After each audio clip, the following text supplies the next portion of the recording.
This video will show you how to perform steering angle sensor calibration using the Smart Diagnostic system. The procedure in your vehicle will be the same as in this video. Plug your SDS into DLC, then confirm your vehicle and VIN.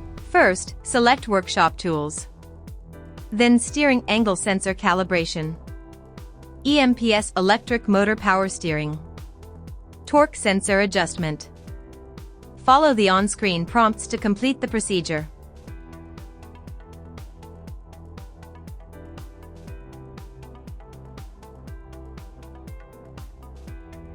Adjustment completed. That's how to perform steering angle sensor calibration.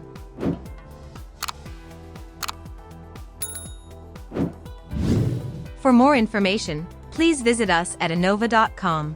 Find the problem, fix the problem.